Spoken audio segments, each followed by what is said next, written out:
നിങ്ങൾക്കൊരു കാര്യം അറിയുമോ? പശുക്കൾക്ക് ഭൂമിയുടെ കാന്തിക ക്ഷേത്രം തിരിച്ചറിയാൻ കഴിയും. നമ്മുടെ ഭൂമിയെ ചുറ്റിപ്പറ്റി ഒരു അദൃശ്യമായ കാന്തിക വലയമുണ്ട്.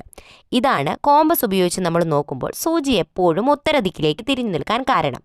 ശാസ്ത്രജ്ഞർ നടത്തിയ പഠനങ്ങളിൽ പശുക്കൾ പുല്ലു തിന്നുകയോ വിശ്രമിക്കുകയോ ചെയ്യുമ്പോൾ അവയുടെ ശരീരം കൂടുതലായും ഉത്തര ദക്ഷിണ ദിശയിൽ കൊണ്ടുവരുന്നുവെന്ന് കണ്ടെത്തി. എങ്ങനെയാണ് ഇത് സംഭവിക്കുന്നത്? പശുക്കളുടെ ശരീരത്തിൽ കാന്തിക ക്ഷേത്രം തിരിച്ചറിയാനുള്ള പ്രത്യേക കോശങ്ങൾ ഉണ്ടായേക്കാമെന്നാണ് ശാസ്ത്രജ്ഞർ കരുതുന്നത്. പക്ഷികൾ കുടിയേറ്റത്തിനിടെ ദിശ കണ്ടെത്തുന്നതുപോലെ പശുക്കൾക്കും ഈ കഴിവ് വഴികാട്ടിയാണ്. ഇതവരെ കൂടുതൽ ശാന്തവും സുരക്ഷിതവുമായി നിലനിർത്താൻ സഹായിക്കുന്നു. അപ്പോൾ ഫ്രണ്ട്സ്, നിങ്ങൾ ഇനി ഒരു പശു വിശ്രമിക്കുകയോ പുല്ലു തിന്നുകയോ ഒക്കെ ചെയ്യുമ്പോൾ ഒന്ന് ശ്രദ്ധിച്ചു നോക്കൂ. അവ സാധാരണയായി ഉത്തര ദക്ഷിണ ദിശയിലായിരിക്കും. പ്രകൃതി തന്നെയാണ് അവരെ ഇങ്ങനെ രൂപപ്പെടുത്തിയിരിക്കുന്നത്. ഈ വസ്തുത ഇഷ്ടമായെങ്കിൽ വീഡിയോ ലൈക്ക് ചെയ്യാനും സബ്സ്ക്രൈബ്